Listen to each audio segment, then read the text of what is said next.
जग को रही न जाए, हो न जाए हरि माया जादूगर की।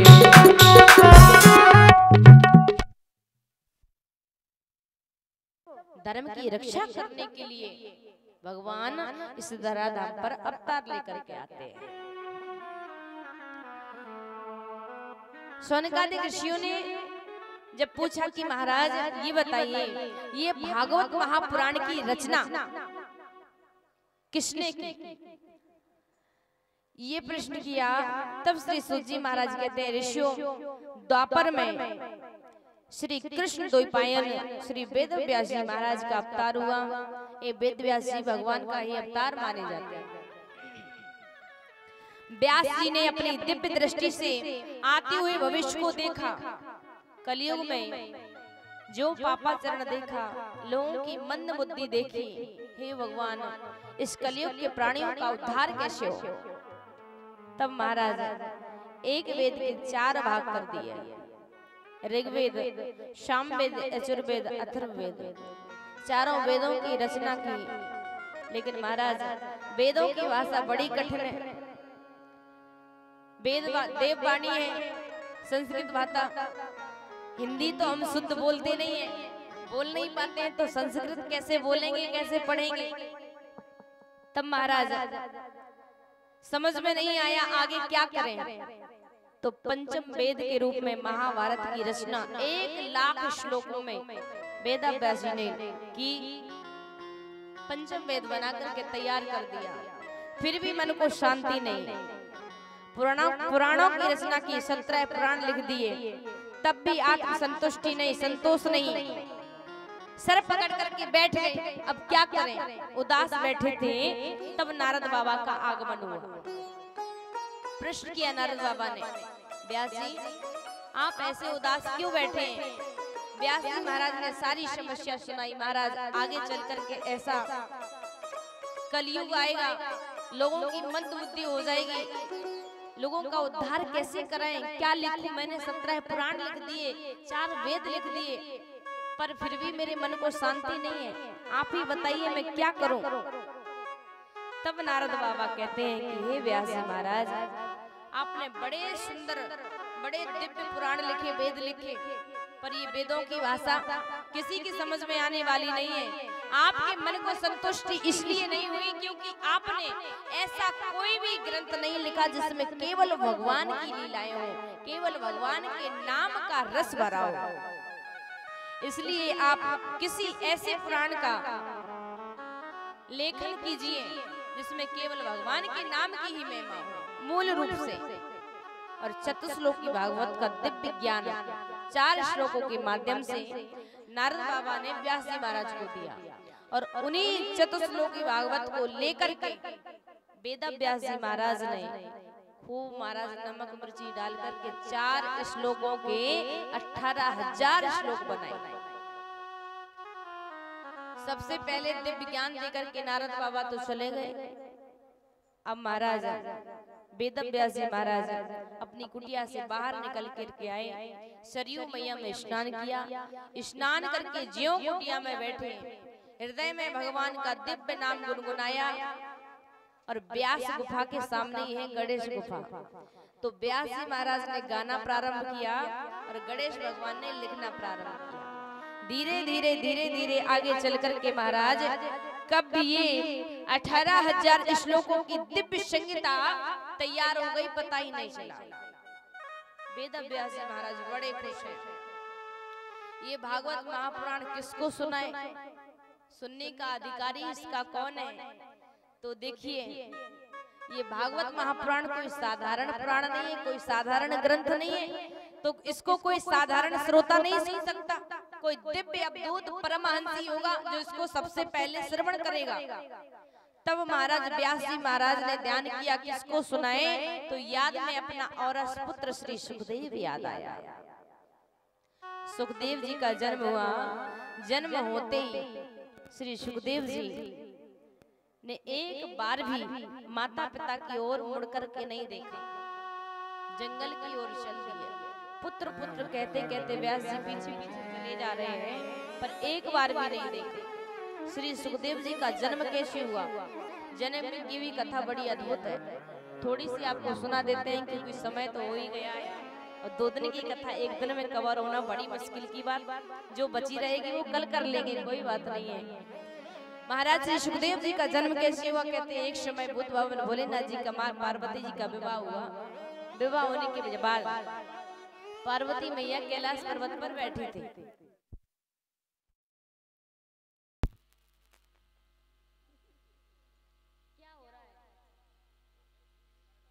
बोली वृंदावन में हरिलाल की जय। तो महाराज भूत भवन भोलेनाथ के पास एक बट वृक्ष के नीचे पार्वती मैया बैठी थी। तो बैठी थी पार्वती मैया की नजर भोलेनाथ जी के सर पर पड़ गई। तो देखा कि एक देवी जी पहले से सर पे विराजमान। पार्वती जी ने प्रश्न कर दिया, देवी जी आप कौन? गंगा जी ने कहा हम आपकी बहन, हिमालय से आपका जन्म हुआ, हिमालय से हमारा जन्म हुआ। पार्वती जी ने कहा हमारी बहन है तो हमारे पास आकर के बैठिए, सर पे क्यों बैठे?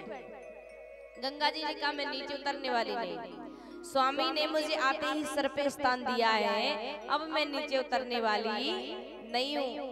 पार्वती जी ने प्रश्न कर दिया, देवी आपने ऐसा किया क्या है कि स्वामी ने आते ही आपको सर पे स्थान दिया? तब गंगा मैया कहती है मैं पापियों के पापों को धोती हूँ, उनका उद्धार करती हूँ। कैसे? बोले कोई पापी मर गया हो और उसके घर वाले उसकी अस्थियां गंगा जी में डाल देता है तो उसका उद्धार हो जाता है, या फिर कोई प्राणी मर रहा हो और मरते समय उसके घर वाले उसको गंगा जल पिला दें तो भी उसका उद्धार हो जाता है। तो मैं पापियों का उद्धार करती हूँ, इसलिए मुझे भोलेनाथ जी ने सर पे स्थान दिया। पार्वती जी कहती हैं अच्छा इसलिए तुम्हें सर पे स्थान मिला। आज महाराज पार्वती जी कहती गंगा तुम तो एक लोक के प्राणियों का उद्धार करती हो, मैं ऐसी गंगा बहाऊंगी, ऐसी गंगा बहाऊंगी जो एक लोक नहीं सारे लोगों का उद्धार करने वाली है। और वो सारे लोगों का उद्धार करने वाली कौन है? बोले भगवान की कथा। पार्वती जी भूत भावन भोलेनाथ से कथा पूछती हैं, कथा जो सकल लोक हितकारी सोई पूछन चाहे शैल कुमारी। भोलेनाथ जी ने कहा देवी आप सारे लोगों का हित करने वाली कथा क्यों पूछ रही हो?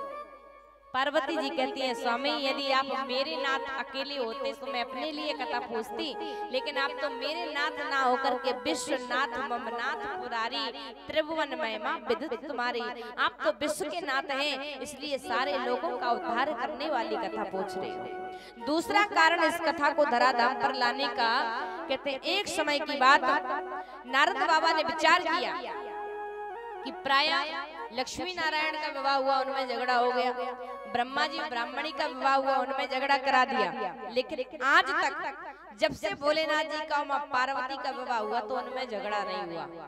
आज चल करके आनंद लेना चाहिए। देखिए नारद का काम क्या है? नारद बाबा का काम है जिस घर में झगड़ा ना हो रहा हो उस घर में झगड़ा करा देना, और जिस घर में झगड़ा हो रहा हो उस घर का बंद करा देना। ये नारद बाबा का काम। नारद बाबा पहुंचे कैलाश पर्वत पर, पार्वती मैया ने स्वागत किया, आइए बाबा बड़े दिनों में आए, कहीं आना जाना बंद कर दिया है क्या?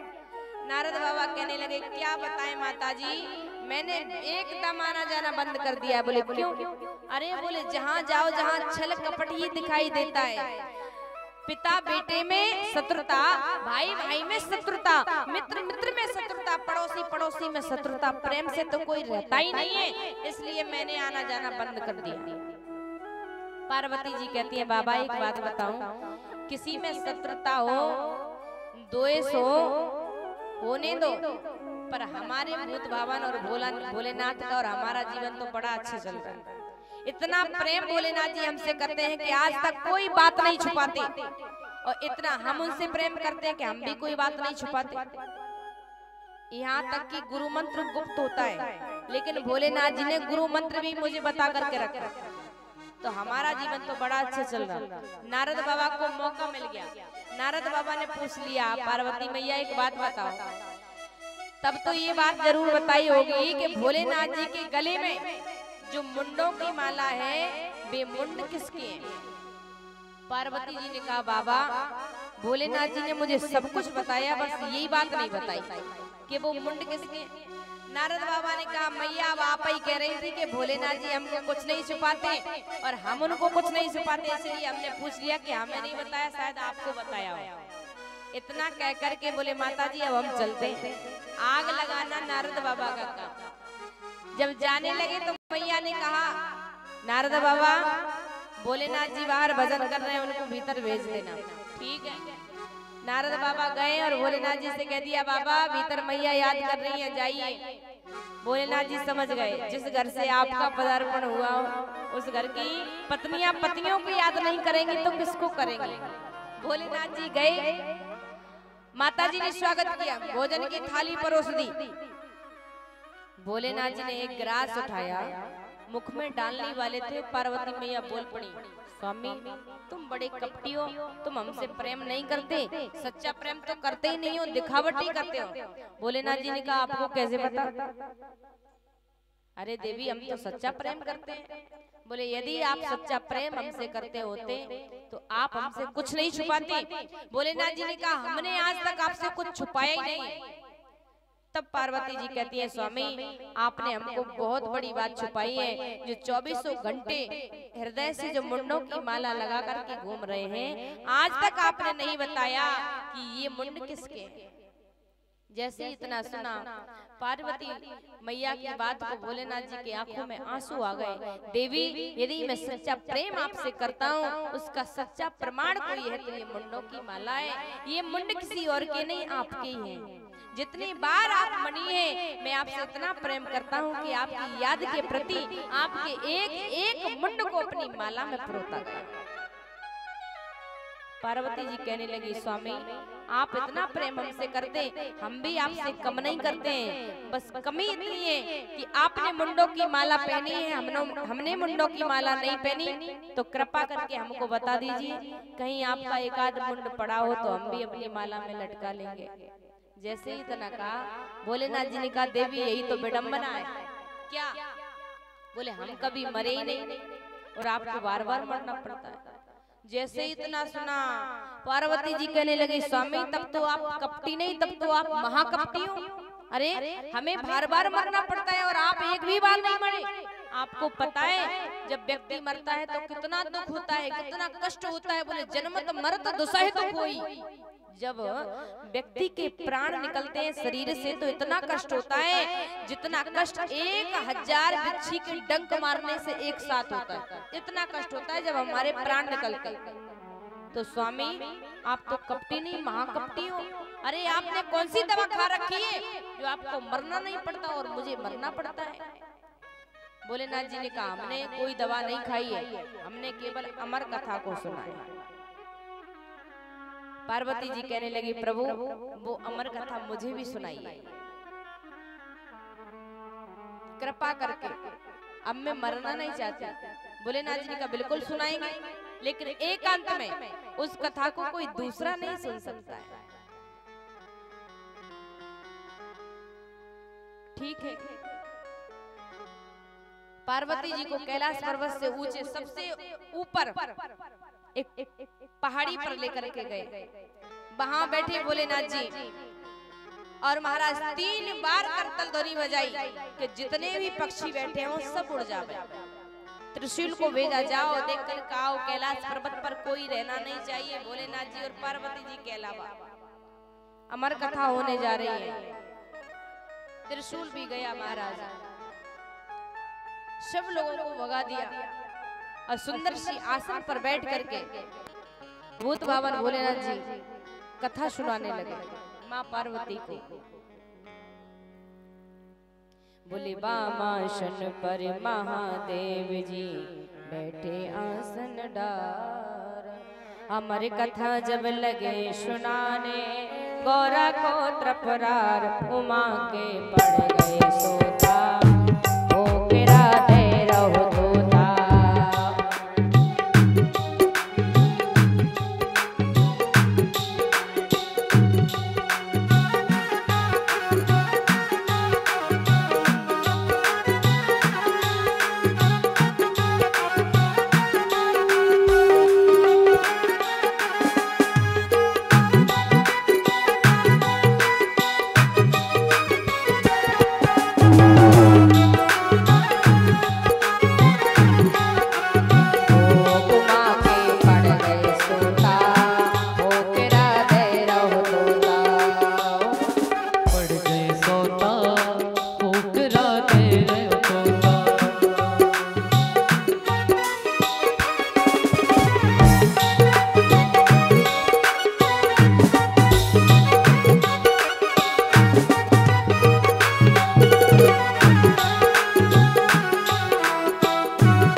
से बतराई, मचल उठी थी गौरा शिव शंकर से बतराई। मचल उठी थी गौरा शिव शंकर से बतलाई, मचल उठी थी गौरा शिव शंकर से बतलाई। अमर कथा कहते हो नारद ने याद दिलाई, अमर कथा कहते हो नारद ने आज बताई, अमर कथा के सुनते ही, अमर कथा के सुनते ही कट जाए पाप भगवान। करम कोई बन गया छोटा, आगे बढ़ गए सोता। कोई बढ़ गया खोता, पोखरा दे गयो लोटा।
इतनी सुन शिव शंकर गौरा को लगे मनाने, इतनी सुन शिव शंकर गौरा को लगे मनाने। ओ सुन ले ओ चितलाई शिव लागे कथा सुनाने, सुन ले ओ चितलाई शिव लागे कथा सुनाने। करवायो संकल्प उमा पे, करवायो संकल्प उमा पे, बैठे आसन डार भोजन का, भोजन को भर दियो लोटा, उमा के भर गए सोता, भोजन को भर दियो लोटा। उमा के बढ़ गए सोता।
कथा सुनाने लगे।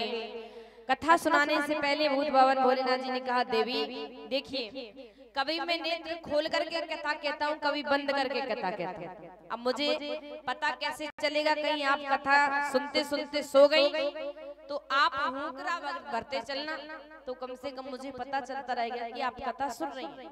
पार्वती जी ने कहा ठीक है। भोलेनाथ जी कथा सुनाने लगे, पार्वती जी हुंकरा भरने लगे। लेकिन भोलेनाथ जी की कथा ऐसी नहीं है कि 4 घंटा आज सुनाई, 4 घंटा कल सुनाई, 4 घंटा परसों सुनाई, ऐसी नहीं। प्रारंभ हो गई तो फिर लगातार चलेगी ही, उठने नहीं देंगे जब तक विश्राम नहीं होगी तब तक। अब महाराज कथा चल रही है, तो पार्वती जी को नींद आ गई, पार्वती जी सो गई। और भोलेनाथ जी जब कथा कह रहे थे तो उनके पीछे पक्षियों का टूटा हुआ घोंसला पड़ा था, उसमें एक फूटा हुआ अंडा पड़ा था। भगवान की कथा का प्रभाव वो अंडा साबित हो गया। दूसरे दिन वो अंडा फूट गया, उसमें से एक सुख का तोते का पक्षी निकला। कथा सुन रहा है पार्वती जी के साथ साथ। पार्वती जी जैसे ही सोई, तोते ने सोचा यदि पार्वती जी का हुंकरा बंद हुआ तो कथा बंद हो जाएगी, अमर कथा, इसलिए इसको स्थगित रखना है, चालू रखना है। तो पार्वती जी सो गई और तोते के बच्चे ने हुंकरा देना प्रारंभ कर दिया। कथा विश्राम हुई। भोलेनाथ जी ने ज्यों जयकारा लगाया, बोल वृंदावन बिहारी लाल की जय। पार्वती जी जागी और कहने लगी, स्वामी बताइए फिर भगवान ने अर्जुन से क्या कहा। अब जैसे ही ऐसा प्रश्न किया, भोलेनाथ जी ने कहा, देवी कथा तो पूरी हो गई, आपने सुनी नहीं। पार्वती जी ने हाथ जोड़ लिया, प्रभु क्षमा करना, हम सो गए थे, हमने कथा नहीं सुन पाई। भोलेनाथ जी ने कहा, देवी आपने कथा नहीं सुनी, आप सो गई थी, कोई बात नहीं, लेकिन चिंता तो इस बात की है कि आपके सोने के बाद फिर हुंकरा किसने भरा। तो चारों तरफ नजर घुमार करके देखा तो पीछे तोते का पक्षी बैठा। भोलेनाथ जी को बड़ा क्रोध आया, अरे इस पक्षी ने कथा सुनी, कोई बात नहीं, सुन लेने दो, लेकिन इसने नियम से नहीं सुनी। कथा कभी भी पीछे बैठ करके नहीं सुनना चाहिए, कभी भी कथा खड़े होकर के नहीं सुनना चाहिए, बैठ करके सामने बैठ करके सुनना चाहिए। तो आज इस तोते ने मेरी कथा की चोरी की है, मैं इसको जिंदा नहीं छोड़ूंगा। आज महाराज त्रिशूल उठा करके भोलेनाथ जी तोते के पीछे दौड़ पड़े। तोता आगे आगे दौड़ता जा रहा है और भोलेनाथ जी त्रिशूल लेकर के पीछे पीछे भागते जा रहे हैं। तोता उड़ता उड़ता उड़ता उड़ता व्यास महाराज जी की कुटिया में पहुंचा। व्यास जी की पत्नी बिटिका देवी जहां बैठी हुई थी, बात कर रही थी, भगवान हमारे तो कोई संतान ही नहीं है, पता नहीं कब होगी। तो बात करते करते बिटिका देवी को उबासी आई और जैसे ही तोता आया उबासी लेने के लिए मुंह खोला, तुरंत वो तोता व्यास जी की पत्नी के मुख के द्वारा पेट में पहुंच गया। भोलेनाथ जी पीछे दौड़े चले जा रहे हैं, अरे चोर पकड़ो, चोर चोर, मैं इसको नहीं छोड़ूंगा, मैं इसको मार दूंगा। व्यास जी निकल करके आए, बाहर देखा कौन है, कुटिया के दरवाजे पर देखा तो विकराल रूप लेकर के शंकर भगवान खड़े। व्यास जी ने कहा, महाराज आपने अभी तक कभी दर्शन नहीं दिया और दर्शन देने भी आए तो इस रूप में, अरे प्रसन्न होइए। भोलेनाथ जी कहते हैं, मेरा चोर तुम्हारी कुटिया में आया है, मैं इसको छोड़ूंगा नहीं। व्यास जी कहने लगे, चोर आपके पास है ही क्या जो चोरी करके ले जाएगा। भोलेनाथ जी ने क्या कहा? अरे बोले महाराज हमारे कहने का मतलब ये है कि आपकी क्या चोरी करके ले गया है। भोलेनाथ जी कहते हैं, उसने मेरी अमर कथा की चोरी की है, मैं उसको जीवित नहीं छोड़ूंगा। व्यास जी हंसने लगे, धन्य है महाराज, तभी तो आपको कहते हैं लोग आप भोलेनाथ, भोले वाले। क्यों? क्योंकि अभी आप कह रहे हैं कि उसने अमर कथा सुनी है और आप ही कह रहे हैं कि उसको छोड़ूंगा नहीं, उसके प्राणों का अंत कर दूंगा, और आप ही कहते हैं कि जो अमर कथा सुन लेता है वो अमर हो जाता है। तो बताइए, जिस तोते ने अमर कथा सुन ली वो तो अमर हो गया, आप उसको कैसे अंत करेंगे? भोलेनाथ जी ने कहा, कोई बात नहीं, लेकिन हम बंदी बना करके तो ले जाएंगे, उसको छोड़ेंगे नहीं। तो व्यास जी की कुटिया के दरवाजे पर भोलेनाथ जी ने 1 साल की समाधि लगा ली कि 1 साल तक तो बाहर निकलेगा। इधर भोलेनाथ जी ने 1 साल की समाधि लगाई और उधर श्री सुखदेव जी ने माँ के पेट में 12 वर्ष की समाधि लगा ली। भोलेनाथ जी आप गुरु हैं तो हम चेला हैं, आप 1 साल तक नहीं जाएंगे तो हम 12 वर्ष तक नहीं आएंगे। अब महाराज 12 वर्ष बीत गए, बिटिका देवी को बहुत कष्ट होता है। वेद व्यास जी से बोलती हैं, बोलिए अपने बच्चे से कि बाहर निकले। कहते हैं बाहर निकलो, माता को कष्ट हो रहा होगा। भगवान भी आए, भगवान ने भी माँ के पेट में ही श्री सुखदेव जी को दर्शन दिया। पुत्र बाहर निकलिए। श्री सुखदेव जी कहते हैं भगवान बाहर कैसे निकलूं? बाहर आपकी माया मुझे जकड़ लेगी, माया बड़ी खतरनाक है आपकी। और भूमि परत बाढ़ावर पानी, जिम जीवही माया लपटानी।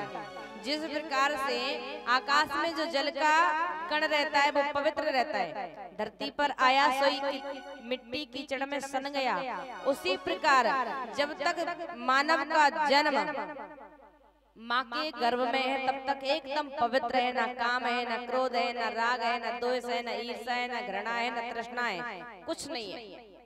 और जब बाहर आया सोई सब कुछ उसको जकड़ लेता है। इसलिए मैं बाहर जाने वाला नहीं हूँ। भगवान ने कहा मेरा बर्दाश्त तुम्हारे ऊपर है, तुम्हें माया नहीं सताएगी, तुम बाहर जाइए। तब श्री सुखदेव जी महाराज बाहर आए और बाहर आते ही जन्म लेते ही सीधे जंगल में चले गए। एक बार मुड़कर के भी पिताजी की ओर नहीं देखा। पिताजी चिल्लाते रहे पर पुत्र ने एक बार भी नहीं देखा। जंगल में चले गए और वही श्री सुखदेव जी और व्यास जी महाराज को याद आते हैं। कथा सुनने का अधिकारी तो केवल मेरा औरस पुत्र श्री सुखदेव है, उसको बुलाऊं कैसे? वो तो जंगल में चला गया है। तब व्यास जी महाराज ने अपने दो शिष्यों को बुलाया और सुंदर से दो श्लोक उनको याद कराए। पहला श्लोक भगवान का रूप माधुरी और दूसरा श्लोक भगवान का स्वभाव। दोनों श्लोक रटा करके शिष्यों को जंगल में भेजा, जिस जंगल में श्री सुखदेव जी भगवान की समाधि में समाधिस्थ बैठे। शिष्य गए और पहला श्लोक गुनगुनाते हैं। बरहा पीडम नटवर वपु कर्णयो कर्णकारम बिभ्रद वासः कनक कपशम बैजंती चमाला। शिष्य गुनगुनाते हैं। इस श्लोक का भाव है मोर पंख धारण किए हुए मुरली मनोहर माधव बंसी बजाते हुए पीतम्बर फहराते हुए मंद मंद मुस्कुरा रहे हैं, वृंदावन में गाय चरा रहे हैं, सुंदर सुंदर बांसुरी बजा रहे हैं। ऐसा सुंदर रूप भगवान का वर्णन किया। श्री सुखदेव जी के कानों में इस रूप माधुरी को सुनाई पड़ा। श्री सुखदेव जी की समाधि टूट गई। अरे इतना सुंदर कौन है, इससे तो जाकर के मिलना चाहिए। फिर मन में भाव आया, अरे अभी तो इसकी सुंदरता का पता है, इसके स्वभाव का पता नहीं है। कोई सुंदर व्यक्ति हो और आप उससे मिलने के लिए जाएं और वो आपसे सीधे मुंह बात ना करे तो आपको बुरा लगेगा। इसलिए सुंदरता के साथ साथ स्वभाव का भी पता होना चाहिए। अब महाराज या तो सुंदरता ही सुनाई। श्री सुखदेव जी दोबारा समाधि में बैठ जाते हैं। तब एक दूसरा शिष्य आता है और वो भगवान के स्वभाव का वर्णन करता है कि भगवान का स्वभाव कैसा है। बोले अहो वकीयम स्तन काल कोटम यदांशयापाय यदा पिशाद्वे लेवे गतिं धातृजतां ततोऽन्यं कंबा दयालुं शरणं प्रजय। इसका भाव है अहो बकीयम, बकी माने पूतना, जैसी महापापनी राक्षसी भगवान को स्तन पर विष लगा करके मारने के भाव से आई, लेकिन फिर भी भगवान ने उस पर कृपा करके अपनी स्वयं की गति उसको प्रदान की, माँ का पद उसको प्रदान किया। भगवान ऐसे कृपालु हैं। ऐसे भक्तों में भगवान कोई ना कोई गुण खोज ही लेते हैं। जैसे ही भगवान का ऐसा स्वभाव का वर्णन किया, श्री सुखदेव जी महाराज दौड़े चले आए शिष्यों के पास, भैया ऐसे सुंदर सुंदर और श्लोक गुनगुनाइए। तब दोनों शिष्यों ने कहा, भैया यदि तुमको ऐसे श्लोक सुनना है तो हमारे गुरुजी के पास चलिए। महाराज श्री सुखदेव जी शिष्यों के साथ चल करके अपने पिताजी के पास आए। व्यास जी के चरणों में आकर के प्रणाम किया। व्यास जी ने अपने पुत्र को हृदय से लगाया और सोचा कि कथा सुनाऊं, लेकिन नहीं, बोले अभी सुना दूंगा तो ये कहेंगे अपने आप ही सुना दिया। तो भैया किसी ना किसी के पास परीक्षा लेने के लिए भेजना चाहिए। तो महाराज अपने पुत्र व्यास जी महाराज ने श्री सुखदेव को जनक जी के पास परीक्षा लेने के लिए भेजा। जनक जी महाराज प्रसन्न हुए, व्यास जी महाराज को सूचना भेजी, व्यास जी तुम्हारा पुत्र सचमुच में परम हंस है, इसके अंदर ना कामना है ना क्रोध है, यही भागवत महापुराण जैसे ग्रंथ के श्रोता के लायक है। भागवत महापुराण का ज्ञान तुम श्री सुखदेव जी को दीजिए। तब जाकर के महाराज भागवत महापुराण की कथा श्री व्यास जी महाराज ने सुखदेव जी को सुनाया और श्री सुखदेव जी महाराज ने राजा परीक्षित को सुनाई। अब महाराज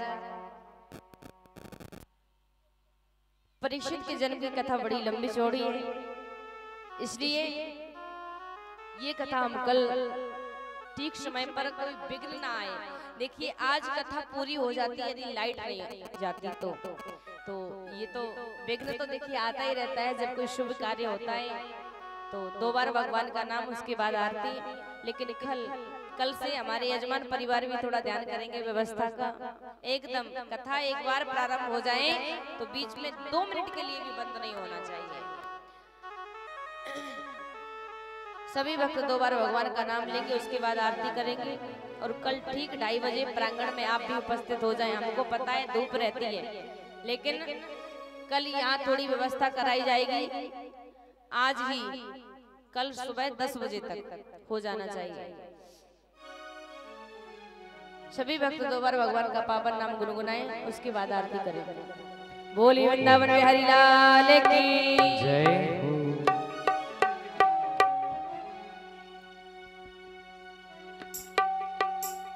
श्याम इतना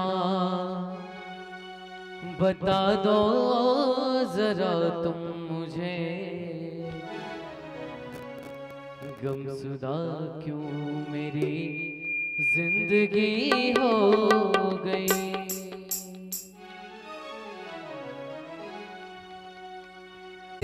हो गई श्याम इतना बता दो जरा मुझे, गमसुदा क्यों मेरी जिंदगी हो गई।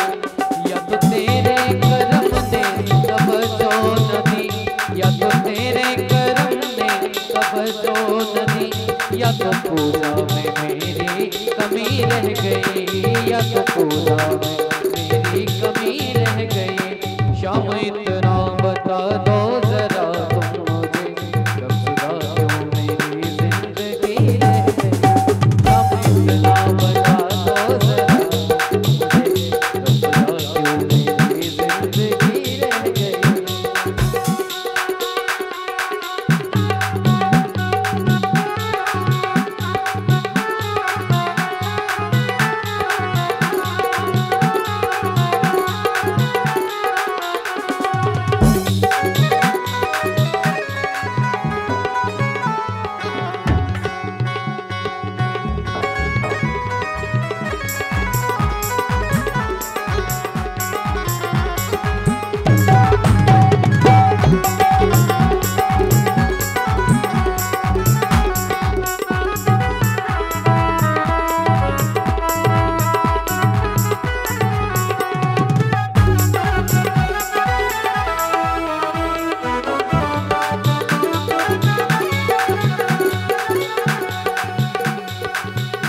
नाम तन मन से जब मैंने तेरा लिया, नाम तन मन से जब मैंने तेरा लिया, श्याम बाबा ने सब काम मेरा किया, श्याम बाबा ने सब काम मेरा किया, श्याम बाबा ने सब काम मेरा किया।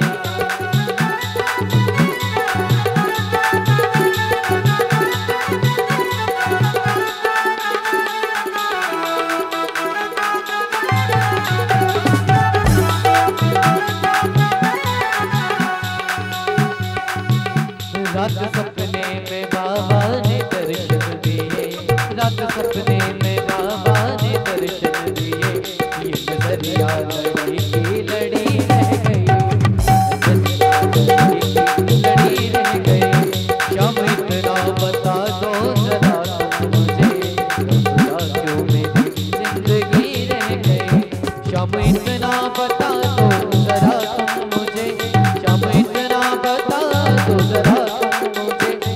खुदा क्यों मेरी जिंदगी रह गई। या तुम्हें ओ या तो तेरे कर्म ने तवज्जो न दी, या तो तेरे कर्म ने तवज्जो न दी, या तो पूजा में मेरी कमी रह गई। जब इतना बता दो जरा तुम मुझे, खुदा क्यों मेरी जिंदगी रह गई।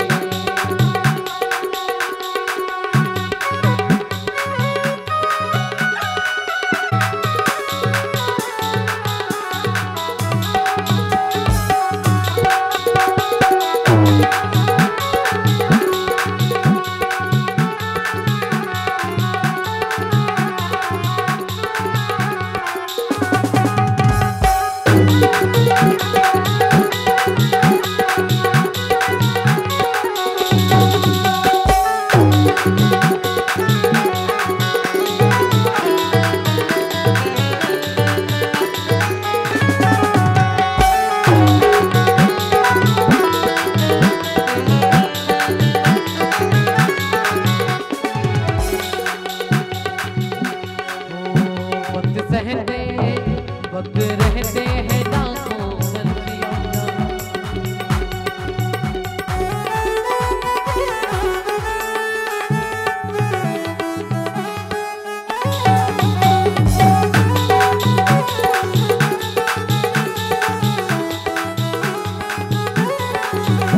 वक्त रहते हैं लाखों गलाशे यहाँ, वक्त रहते हैं लाखों गलाले यहाँ, पापियों के बड़े बोल वाले यहाँ, पापियों के बड़े बोल वाले यहाँ। ऐसे बंगला भगत कर रहे, ऐसे बंगलों में बगला भगत कर रहे, क्यों दास की झोपड़ी रह गई, झोपड़ी रह गई। शाम इतना बता दो जरा तुम मुझे, शाम इतना बता दो जरा तुम मुझे, कब खुदा क्यों मेरी जिंदगी रह गई, कब खुदा क्यों मेरी जिंदगी रह गई। शाम इतना बता दो जरा तुम मुझे, खुदा क्यों मेरी जिंदगी रह गई। शाम इतना बता दो जरा तुम मुझे, खुदा क्यों मेरी जिंदगी रह गई, खुदा क्यों मेरी जिंदगी रह गई, जिंदगी रह गई।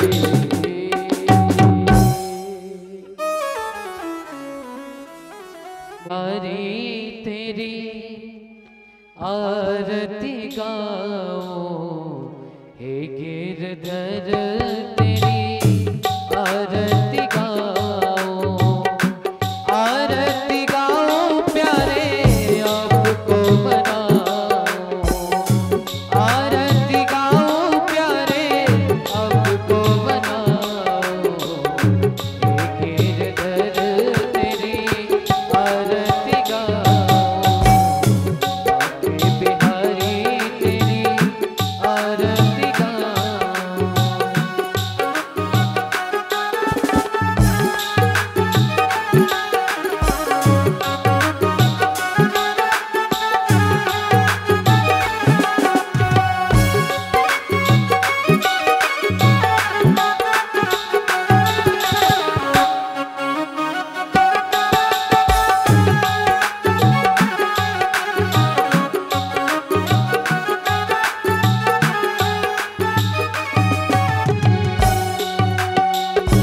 मोर मुकुट प्यारे शीश पे सोहे,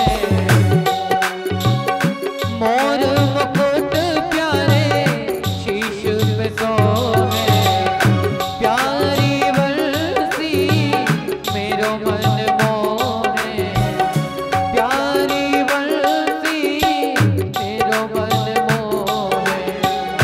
देख छवि में तो, देख छवि में तो बले बन जाओ, बाके बिहारी तेरी आरती गाओ, बाके बिहारी तेरी आरती गाओ।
दुख जीवन प्यारे साथ आप हो, सुख दुख जीवन प्यारे साथ आप हो। हरि चरणों में, हरि चरणों में शीश झुकाओ, बाके बिहारी तेरी आरती गाओ, गिरधर तेरी आरती गाओ, आरती गाओ प्यारे आपको मनाओ, आरती गाओ प्यारे आपको मनाओ, बाके बिहारी तेरी आरती गाओ, बाके बिहारी तेरी आरती।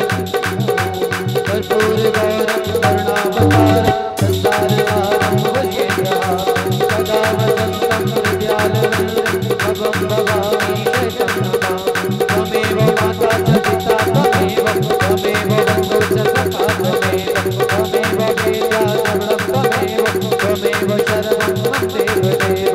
बाके बिहारी तेरी आरती गाओ, बाके बिहारी तेरी आरती गाओ। हरे हरे हरे रामा राम रामा हरे हरे। और